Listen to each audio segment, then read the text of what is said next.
저는 군대를 전역한 지 한 달도 채 되지 않은 23살의 건장한 남자입니다. 저를 힘들게 하는 건 다름 아닌 외숙모와의 만남에서 비롯된 일이었고 평생 무덤까지 짊어지고 가야 할 그 비밀이 온 천하에 알려지게 생겼죠. 정말 재수가 없게도 하필 그 사고를 제 여자친구도 알게 되었기 때문에 그렇습니다. 여자친구는 이 모든 사실을 주변 사람들에게 모두 밝히겠다고 엄포를 놓은 상황이고 저와는 헤어지겠다고 통보를 하더라고요. 솔직한 심정으로는 그런 여자친구의 마음도 돌렸으면 하는 바람과 외숙모와는 어떻게 이 상황을 정리해야 할지 너무나도 고민입니다. 우선 여자친구에 대해 간략히 말씀을 드리자면 제 여자친구는 제가 군대에서 복무하던 중 휴가를 나왔을 때 만나게 된 여자친구입니다. 저는 일병 말쯤에 정기 휴가를 나오게 되었습니다. 휴가 둘째 날에 군대를 가지 않은 제 친구에게서 연락이 오더라고요. 저는 홍대 입구에서 친구를 만나 술집으로 향했습니다. 그렇게 오랜만에 술을 마시면서 정신없이 이야기를 떠들다 보니 벌써 각자 한 병씩이나 마셨더라고요. 그러던 중 친구는 갑자기 알 수 없는 미소를 짓더니 군인이 불쌍해서 근처에 사는 예쁜 친구를 불렀다고 하더니 얼마 지나지 않아서 갑자기 예쁜 여자가 저희 테이블로 앉더라고요. 제 친구가 이런 예쁜 여자랑 친구였다니 도저히 믿기지가 않았었죠. 저는 원래 말수가 적은 편이고 내성적인 성격이어서 여자와의 대화를 잘 못하는 성격이었지만 그녀가 등장했을 당시에는 이미 술을 꽤나 마신 상태였기에 술의 힘을 빌려서 많은 대화를 나누었습니다. 그녀와는 처음부터 많은 공감대가 형성되면서 급속도로 호감이 생기더군요. 저는 대학교 전공이 미술 전공인데 알고 보니 그 여자도 미술을 전공한다고 하더라고요. 그때부터 저희는 살면서 못 본 평생지기 운명을 만난 듯이 쉴 새 없이 수다를 떨기 시작했죠. 그리고 제게 그 여자를 소개시켜준 친구는 저희가 대화가 잘 통하는 걸 보더니 눈치껏 먼저 자리를 빠져줬죠. 그렇게 이야기를 나누던 중 약간은 의아했습니다. 그 여자는 제가 군인인 걸 알면서도 이상하다 싶을 정도로 적극적이더라고요. 군대는 어느 지역에서 근무를 하는지 물어봤고 그곳에서는 무슨 일을 하는 건지 물어봤고 또 힘들지는 않은지 기타 등등 쉴 새 없이 제게 질문을 하더군요. 여자들은 군대 이야기를 싫어한다고 생각을 했었는데 그녀는 희한하게도 눈이 초롱초롱 빛이 날 정도로 호기심을 가득 안고서 묻더라고요. 아마도 예의상 물어본 걸 수도 있었겠죠. 하지만 그때 당시 저는 눈치도 없이 혼자 들떠서는 신나게 떠들어댔습니다. 그러던 중 대뜸 그녀는 이번 휴가 기간 동안에는 뭐 하면서 지낼 거냐고 물어보더군요. 그래서 저는 제가 생각했던 사실 그대로 휴가 기간 내내 그냥 집에서 푹 쉬려고 한다고 했더니 어떻게 황금 같은 시간을 그렇게 보내냐면서 자신이 데이트 해줄 테니까 내일도 만나자고 하더라고요. 솔직히 좀 이해가 가지가 않았습니다. 물론 그 정도로 제가 여자들에게 인기가 없었던 건 아니었지만 군인 신분인 저에게 이렇게 적극적으로 대해주니 기분이 묘하기도 하고 이상하더라고요. 하지만 그런 생각보다 사실은 좋았던 감정이 더 컸었죠. 군인 신분의 여자친구를 만들 생각이 없다는 헛된 생각은 제 착각일 뿐이더라고요. 저는 이미 이 여자와 결혼을 하고 애를 낳아서 화목한 가정을 만들 거라는 상상까지 할 정도로 빠져들어 있었습니다. 그렇게 다음날 저희는 약속을 잡고 이른 아침부터 설레는 데이트를 하게 됐습니다. 하루 종일 저희는 즐거운 시간을 보내게 되었고 결국 저의 고백에 그녀는 그러자고 수줍게 대답을 했고 저희는 교제를 시작하게 되었죠.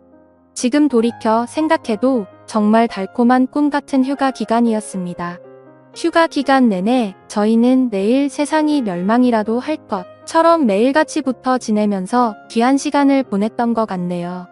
그렇게 만난 제 여자친구는 지금까지 1년이 넘도록 단 한 번도 제가 걱정을 하지 않도록 배려해주고 한결같은 마음으로 저를 기다려준 정말 착한 천사 같은 여자친구입니다. 여자친구와 애틋하게 연락을 주고받다가 결국 저는 전역을 하게 되었고 전역한 지 며칠이 지난 날 제 여자친구에게 말했습니다. 사실 나 군대에서 꿈꾸던 게 있는데 전국을 다니면서 여행을 해보고 싶다고 말을 했죠.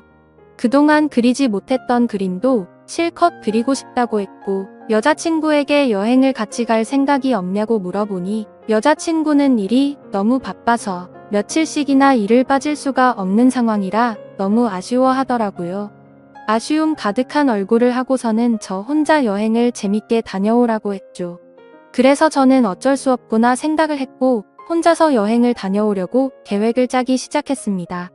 가능하면 친구들이 있거나 친척들이 있는 곳 위주로 여행지를 계획하게 되더군요. 전역한 지 얼마 되지 않았기에 최소한의 경비로 여행을 다녀오는 게 목표였기 때문이었죠. 아무튼 그렇게 고민 끝에 정하게 된 첫 여행지를 정한 곳은 전라남도 여수였습니다. 그쪽 지역에는 제가 어릴 때부터 잘 따르던 외삼촌이 살고 계셨고 군대를 전역하면 언제든지 놀러오라고 신신당부를 했기에 가장 먼저 생각이 나더라고요. 삼촌은 외가댁에서 늦둥이로 태어나서 저와는 나이차도 많이 나지 않았고 방학 기간이나 이럴 때 오랜 시간 동안 같이 놀면서 지내던 시간이 많다 보니까 많이 친했었죠. 그래서 그런지 다른 사람들조차 삼촌 조카 사이보다는 형 동생으로 보는 사람들이 더 많더군요. 아무튼 여행지를 최종적으로 결정하고서 어릴 때부터 친했던 삼촌에게 여수로 여행을 간다고 이야기를 하고서 며칠 뒤 곧장 여수로 향했습니다. 도착을 하자마자 너무 기분이 들뜨기 시작하더군요.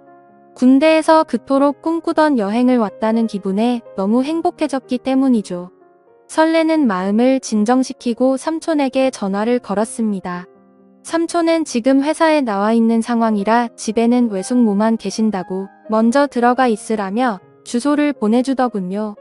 하지만 저는 외숙모만 있는 삼촌 집에 혼자 가기에는 약간은 부담스럽고 뻘쭘하더라고요. 왜냐하면 외숙모는 제가 군대에 있을 때 삼촌과 결혼을 했기 때문에 저는 한 번도 본 적이 없었기 때문이었죠. 그래서 최대한 천천히 들어가려고 미리 알아둔 여수 여행지를 먼저 둘러보게 되었고 한참을 구경하다가 노을이 서서히 저물 때쯤 삼촌도 퇴근하고 들어왔겠지라는 생각으로 삼촌네로 향했습니다.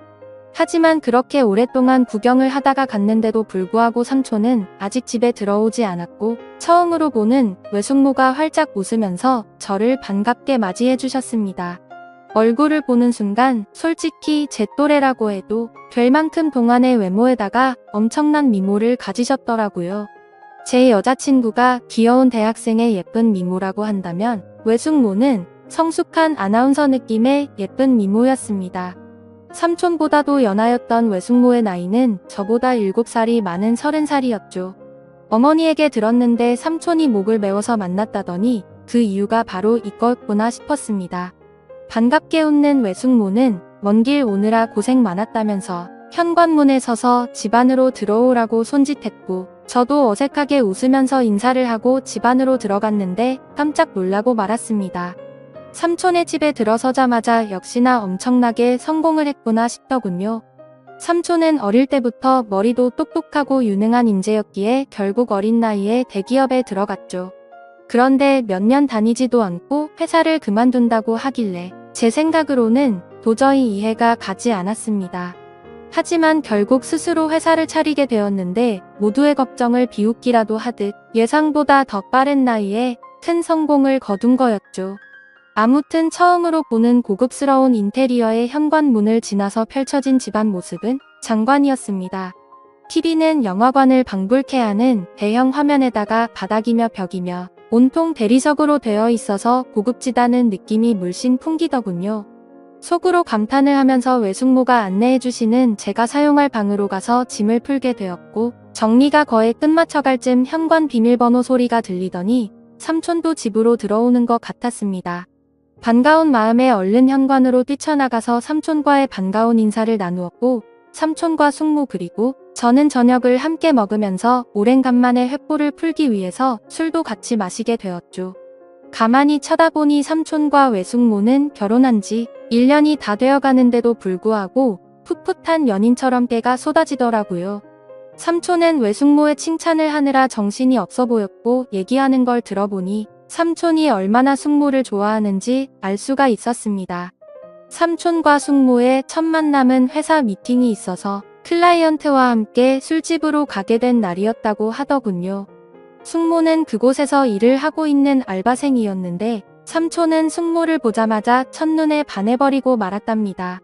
그래서 삼촌은 그날 고맙다면서 팁을 10만 원이란 거금을 쓰면서 자신의 얼굴을 알렸고 거의 하루가 멀다 하고 매일같이 그곳에 출근 도장을 찍으면서 조금씩 친해졌다고 하더라고요. 그렇게 끈질긴 구애 끝에 결국 두 사람은 연애를 하게 되었고 1년 전에 결혼까지 했다고 하더군요. 솔직히 저는 삼촌과 친한 사이가 맞기는 하지만 이 둘의 만남이 약간은 의아했었는데 그때부터는 이해는 갔습니다. 왜냐하면 삼촌은 똑똑하고 착한 사람인 건 맞지만 객관적으로 볼 때 겉으로 보면 남들보단 부족하긴 했었거든요. 그래서 겉으로 보면 누가 봐도 어울리지 않는 삼촌과 숙모였습니다. 한마디로 미녀와 야수 같은 느낌이랄까요? 그 생각이 들면서 역시나 남자는 돈이 많은 게 최고라고 하더니 그 말이 맞구나 싶었습니다. 그날 밤 저희 세 사람은 새벽이 넘어가는 늦은 시간까지 정신없이 술잔을 기울였죠. 그런데 저만의 착각이었던 건지 자꾸만 외숙모가 은근슬쩍 저를 바라본다는 느낌이 들더라고요.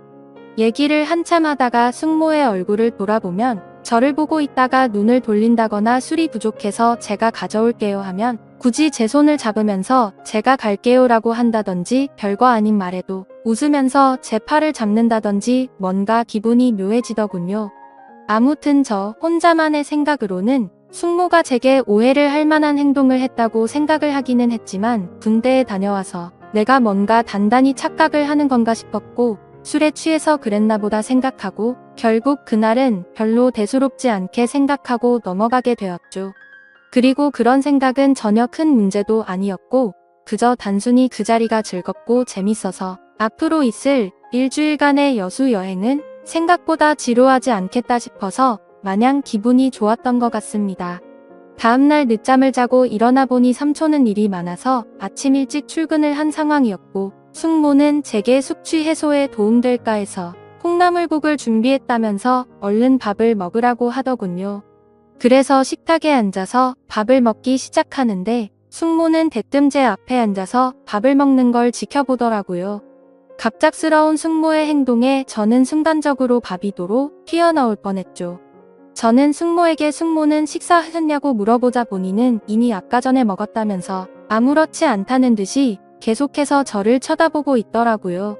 그 상황이 너무 당황스러웠고 밥이 코로 들어가는지 입으로 들어가는지 모르겠더군요.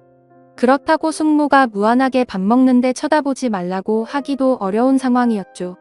그저 삼촌과 같이 있을 때도 혼자 밥 먹게 하는 스타일은 아닌가 보다 하고 말았습니다. 그렇게 밥을 먹고 있는데 숙모는 제 여행 스케줄을 물어보더군요. 그래서 계획했던 대로 얘기를 해줬더니 너무 재밌을 것 같다고 하더니 본인이 자처해서 관광하는 걸 도와주시겠다고 하더라고요. 솔직히 어색해서 괜찮을까 생각을 하긴 했지만 그 제안이 그리 나쁘지는 않았습니다. 그림을 그리기 위해서 이것저것 들고 다니면서 대중교통을 이용하면 분명히 많이 불편했을 텐데 숙모가 운전을 해주신다고 하니 그 차를 이용해서 다니면 훨씬 편할 거라고 생각이 들더군요. 그리고 어찌되었건 숙모와는 앞으로는 친척 사이가 되었으니 친해지는 게 좋겠다고 생각이 들었죠. 그렇게 함께 시작한 여행은 생각보다 더 편하고 즐거웠습니다. 처음에는 많이 낯설기도 했지만 숙모의 성격이 사람을 편하게 해주는 성격이라 그런지 금세 마음이 편해지더군요. 그리고 매일같이 밥도 같이 먹고 드라이브도 하다 보니 생각보다 금방 친해지는 기분이 들었죠. 심지어 제 여행의 목적이기도 했던 그림을 정신을 놓고 한참 그리고 있으면 조용히 제 옆으로 다가와서는 너무 분위기가 있다면서 그림도 어떻게 이렇게 예쁘게 잘 그리냐며 입이 마르도록 칭찬을 해주더라고요. 예쁜 미소로 웃으면서 그런 말을 하니까 내심 기분도 좋았었고 예쁘고 젊은 숙모랑 둘이서 다니다 보니 마치 데이트를 하고 있다는 착각까지 들었죠. 아무튼 그렇게 즐겁고 재밌는 하루하루를 보내다 보니 일주일 여행 기간 중에 순식간에 4일이라는 시간이 지나갔습니다. 그런데 그날 밤 삼촌은 해외 쪽에서 큰 문제가 생겨서 직접 급히 해외로 출장을 가셔야 한다고 했습니다. 그래서 저도 숙모와 둘이서 있기에는 좀 그러니까 마침 저도 친구들이 연락 와서 조금 급하게 올라가야 한다고 말을 했죠. 그런데 그 말을 하자마자 제가 제정신이 아니었던 건지 속으로는 왠지 모르게 아쉽다는 생각이 많이 들었고 괜히 급하게 올라간다고 했다는 생각에 후회스러운 마음도 조금은 들더라고요. 도대체 무슨 생각인 건지 그런 생각을 했던 제 스스로도 이해가 안 되었죠. 많이 가까워지고 친해져 버린 숙모와 이별을 한다고 생각해서 그랬던 건지 왠지 모를 마음이 들었습니다. 하지만 아무리 그래도 이런 생각을 했다는 그 자체만으로도 저를 스스로 욕을 해버리고 말았네요. 다음날 아침 삼촌은 예정대로 새벽부터 급히 해외로 출장을 떠나게 되었고 저는 여행의 마지막 술자리로 어제 마신 술 때문에 피곤해서 잠을 더 자고 있었습니다. 그런데 술에 취해서 정신없이 방에 들어와서 자느라 방문이 열려 있는 것도 모른 채 자고 있었던 거죠. 정신이 없던 저는 평소 습관처럼 민소매에 반바지를 입고서 자고 있었습니다. 근데 잠결에 잘못 본 건지 외숙모가 제 방 앞에서 알짱거리는 듯한 뭔가 인기척이 느껴지더라고요. 뭔가 쳐다보고 있는 게 느껴지는데 갑자기 잠에서 깨기에는 조금 창피해서 눈을 감고 가만히 있었습니다.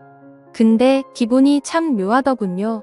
숙모라는 사람이 저를 몰래 쳐다보고 있는 느낌이라는 게 말이죠. 그래서 조금은 잠에서 깨어서 살짝 실눈을 떠서 봤는데 숙모의 그 눈빛을 잊을 수가 없었습니다. 한참을 몰래 보더니 자리를 비우게 됐고 저도 어느 정도 시간이 지난 뒤 늦은 점심시간쯤 일어났죠. 저는 샤워를 하고 나와서 다시 집으로 가기 위해서 짐을 정리하고 있는데 숙모가 부르더라고요. 제가 갑자기 서둘러서 떠나게 돼서 아쉽다면서 여행지로 꼭 추천해주고 싶었던 곳이 있는데 늦기 전에 그곳도 구경하고 밖에서 식사나 하고 저녁에 가는 게 어떻겠냐고 제게 물어보더군요. 저야 뭐 사실 삼촌의 부재로 인해 급하게 올라가려고 했던 상황이었기에 굳이 급하게 갈 이유는 없어서 숙모의 제안에 그렇게 하겠다고 대답을 했습니다. 그래서 간단히 식사를 마치고 나서 제 모든 짐을 숙모의 차에 싣고서 숙모가 추천하는 곳을 함께 가게 되었고 여수에서의 아쉬운 마지막을 만끽하고 있었죠. 그러자 숙모는 제게 가까이 다가오더니 제 옆에 앉아서 말을 꺼내더군요. 며칠 동안 저와 같이 여행을 하면서 이제 조금씩 친해지는 것 같았고 너무 즐거웠는데 갑작스럽게 간다고 해서 많이 아쉽다고 하더라고요. 그러더니 다음에도 놀러오면 같이 재밌게 보내자면서 제게 부탁을 할 게 있다고 하면서 대뜸 자신을 그려주면 안 되겠냐고 부탁을 하셨죠. 그래서 알겠다고 하고서 숙모를 스케치하기 시작했습니다. 그림이라는 게 섬세한 모습을 표현하기 위해서 그만큼이나 사물을 자세하게 관찰하고 그려야 했기에 처음으로 숙모의 모습을 자세히 보기 시작했는데 이렇게 완벽했었나 싶은 생각이 들더군요. 미녀의 표본이라고 하는 얼굴형에 눈도 크고 오똑한 콧날에 어디 하나 흠잡을 곳이 없더라고요. 그때까지는 몰랐는데 자세히 보니 얼굴이며 몸매며 연예인 한채영과 진짜 많이 닮았구나 싶었습니다. 그래서 숙모에게 연예인 한채영 닮았다고 하니까 수줍게 웃는데 그 모습마저도 너무 예쁜 소녀 같았죠. 그렇게 숙모의 그림을 완성해서 숙모에게 줬더니 활짝 웃으면서 실물보다 훨씬 예쁘게 그려준 것 같다면서 평생 간직하겠다면서 너무 고맙다고 하더라고요. 그러면서 고마운 마음을 담아서 이번 여행의 마지막은 제대로 근사한 저녁을 사주겠다고 하셨고 숙모와 함께 차를 타고 30분가량을 이동해서 고급스러운 레스토랑에 도착을 했죠. 테이블에 앉자마자 숙모는 익숙하다는 듯이 가장 비싼 코스로 주문하시고는 숙모는 제게 물었습니다. 우리의 여행도 오늘이 마지막이라 아쉬운데 간단히 목만 축일 정도로 한잔하는 거 어떠냐고 하셨죠. 저는 원래부터가 술이면 마다하지 않는 편이었기에 좋다고 했고 결국 둘이서 고급스러운 음식과 함께 비싼 와인을 마시게 되었습니다. 그런데 간단히 마시려고 했던 술은 아쉬운 마음만큼을 반영한 것처럼 마치 고삐 풀린 망아지처럼 정신 나간 듯 서로 주거니 받거니 하면서 마셔댔습니다. 숙모는 집에 가려면 몇 시간은 걸릴 텐데 술에 취해서 괜찮겠냐고 물어봤고 저는 남자가 겨우 그런 거를 왜 신경 쓰겠냐며 전혀 걱정 말라고 했죠. 그렇게 저와 외숙모는 술이 점점 취해버렸고 마치 오래된 이성 간의 친구라도 된 것처럼 말도 안 되는 얘기들을 하기 시작했습니다. 제게는 여자친구가 잘해주냐며 어떠냐고 물어봤고 저는 삼촌이 어떤지를 물어보게 되더군요. 그런데 서로가 정신이 나가버린 건지 각자의 연인에 대해서 단점들을 말하기 시작하더니 급기야 서로에 대해서 아깝다고 하면서 칭찬들을 해대기 시작했죠. 심지어 술에 취해서 결국 해서는 안 될 말까지 서로가 해버리고 말았습니다. 정신을 놓아버린 저는 숙모의 첫 모습이 너무 예뻐서 놀랬다고 말했고, 숙모는 제가 그림을 그리는 모습이 너무 멋지고 감성적이어서 가슴이 설레기까지 했다고 하더군요. 그리고 결국에는 기어코 술에 못 이겨서 난감한 상황이 되었죠. 술을 계속해서 마시다 보니 갑자기 숙모는 엄청 취해서 몸을 제대로 가누지조차 못하더라고요. 저는 미리 예약해둔 마지막 차 시간도 다 되어가기도 하고 술도 너무 취해가서 얼른 대리기사를 불러서 숙모를 모셔다 드려야겠다 생각했습니다. 그렇게 대리기사님이 도착했고 저와 숙모는 뒷자리에 같이 앉아서 집으로 향했습니다. 근데 숙모는 술에 취해서 제게 기대서 잠드는데 그때부터는 정말 심장이 엄청 두근대더라고요. 술에 취해서 잠들어 있긴 했지만 혹시라도 제 심장 소리가 들릴까봐 마음이 조마조마했죠. 하지만 다행스럽게도 별다른 일 없이 집 앞까지 무사히 도착을 했고 예약 시간에 늦을 것 같아서 마음이 조급해지기 시작했습니다. 비틀거리는 숙모를 부축해서 집 안까지 데려다 주는데 집 현관문을 여는 순간 숙모는 늦었는데 제게 오늘 가지 말고 내일 가면 안 되겠냐고 하더라고요. 그렇게 숙모의 눈을 쳐다보니 눈물이 맺혀서는 금방 울음이 터져버릴 것 같아 보이더군요. 그 모습을 보고 있는데 술이 많이 취해서 그런 건 아니라고 생각이 들었습니다. 이미 며칠 동안 시그널을 주고받았기에 누가 먼저라고 할 것도 없이 서로에게 빠져버리고 말았던 거죠. 결국 숙모의 제안을 또다시 수락하게 되었고 그날 이후 저는 짐을 다시 다 풀고서 여수에서 여행을 더 하기로 마음을 먹었습니다. 저는 가족들과 여자친구 모두에게 대구에 있는 군대 친구들과 며칠 더 있다가 간다고 말을 했고 여수에서 삼촌이 출장에서 돌아오는 날까지 더 머무르게 되었습니다. 그 기간 동안 저와 숙모는 마치 딴 세상에라도 온 듯이 다른 문제들에 대한 생각들은 다 지운 채로 재밌는 여행을 보내게 되었죠. 지금 생각하면 어떻게 그럴 수 있었나 싶고 정말 후회만이 가득합니다. 만약 숙모가 아닌 다른 여성에게 마음을 빼앗긴 거라면 이렇게까지 머리가 깨져버릴 것 같이 힘이 들지는 않았을 것 같네요. 그런데 지금에서야 그 일들이 얼마나 정신나간 감정들이었는지 제정신이 돌아왔습니다. 어릴 때부터 저를 친동생처럼 좋게 봐주고 항상 착하게만 대해주던 삼촌의 아내에게 이따위 말도 안 되는 감정을 가졌다는 것도 그렇고 군대에서 있는 그 오랜 시간 동안 저를 이해해주고 배려해줬던 착한 여자친구에게도 죽을 죄를 진 거죠. 아무튼 숙모와는 그렇게 연인처럼 지내다가 저는 집으로 다시 돌아오게 되었고 한동안은 숙모와 비밀리에 서로 연락을 주고받고 있었습니다. 하지만 여자친구를 볼 때마다 죄책감에 너무 고통스럽더군요. 그래서 그런지 여자친구는 제 모습을 이상하게 여겼는지 의심을 하기 시작했던 것 같습니다. 혹시 여행 가서 무슨 일이 있었는지 물어보면서 왜 평소와 다른 사람이 된 것 같냐며 저를 추궁했죠. 그러자 방귀 낀 사람이 성낸다듯이 저는 아무것도 달라진 거 없는데 왜 그러냐고 오히려 화를 냈습니다.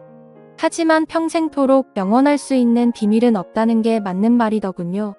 결국에는 제 여자친구가 여수에서 있었던 모든 사실을 알게 되었기 때문이죠. 여행을 다녀온 지도 2주 정도의 시간이 순식간에 지나가게 됐고 저는 다시 정신을 차리고 여자친구와 저는 평소와 다를 바 없이 지내고 있었습니다. 그러던 중 저는 잠을 자고 있는데 옆에서 저를 툭툭 치면서 여자친구가 떨리는 목소리로 저를 부르더군요. 무슨 일인가 싶어서 일어나 보니 여자친구가 제 휴대폰을 들고 서서 저를 죽일 듯이 노려보고 있었습니다. 그 순간 가슴이 철렁했죠. 여자친구가 의심을 하던 상황이라 당연히 모든 연락 내용을 다 삭제해둔 상태였었고 숙모의 번호까지 차단해둔 상태였기 때문에 저도 모르게 방심을 했던 거였죠. 무슨 일이냐고 물어보자 지금 네 휴대폰에 이런 문자가 왔는데 도대체 뭐냐고 묻더라고요. 건네받은 휴대폰에 있는 문자 내용을 보니 숙모에게 온 문자였습니다. 저는 다시 일상으로 복귀하고부터 삼촌과 제 여자친구에 대한 죄책감과 감당할 수 없는 더 큰 일이 벌어지면 안 될 것 같아서 연락을 중단하고 번호까지 차단했었죠. 근데 숙모 번호가 아닌 처음 보는 다른 휴대폰 번호로 연락이 왔더군요. 번호를 차단해서 화가 단단히 났던 숙모는 너 지금 내 번호 차단했냐고 와 있었고 이제 와서 어떻게 이런 식으로 내 연락을 무시하냐면서 나는 네 삼촌한테 자신의 감정에 대해서 다 말할 거고 이혼하려고 한다. 그러니 너도 진지하게 생각해보고 나와 함께 할 건지 정해라. 뭐 이런 식의 내용이 왔더라고요. 저는 그 문자 메시지를 읽는데 너무 당황스러운 나머지 식은땀이 나면서 아무 말 없이 가만히 있었습니다. 사실상 침묵으로 있는 행동 자체가 모든 사실을 인정한 셈이었죠. 여자친구는 욕을 하면서 어떻게 이딴 막장 같은 일이 있을 수가 있냐면서 울고불고 소리를 질렀습니다. 하지만 제가 인간적으로 무슨 말을 할 수가 있겠습니까? 저는 서로가 호감이 가서 감정만 주고 받았지 아무 일도 없었다고 말을 했지만 헛소리 하지 말라면서 화를 내던 여자친구는 내가 이 사실 모두에게 다 퍼뜨릴 거라면서 뛰쳐나갔습니다. 그런 모습을 보는데 제가 한 정신 나간 짓이 있었기에 차마 말릴 수가 없었죠. 그 일이 벌어진 지도 벌써 일주일이 지났습니다. 저는 여자친구에게 계속해서 전화를 했고 장문의 문자로 평생 쓸 문자를 다 해봤을 만큼 문자를 보내봤지만 단 한 차례의 답장도 없었습니다. 정말 착한 여자친구에게 이딴 짓을 했으니 저는 벌을 받아도 마땅합니다. 당연히 이런 말도 안 되는 상황을 벌인 저는 욕을 먹고 매를 맞아도 충분하죠. 하지만 다른 건 다 괜찮아도 제 여자친구를 잃는 건 죽을 만큼 힘이 듭니다. 그때 여행을 가서 생긴 숙모에 대한 감정은 충동적이었던 것 같고 후회스러운 마음만 가득 드네요. 그래도 착한 여자친구가 고민 중인 건지 아직 모든 사실을 제 주변 사람에게 밝히진 않았네요. 저는 어떻게 해야 할지 너무 걱정투성입니다. 숙모는 계속해서 연락이 오고 있는 상황인데 자신의 감정을 주변에 있는 모든 사람들에게 사실대로 밝힐까봐 진정하라고 설득하는 중이네요. 이런 경우에 저는 도대체 어떻게 하는 게 가장 최선의 방법일까요? 제 이야기를 끝까지 들어주셔서 감사드립니다.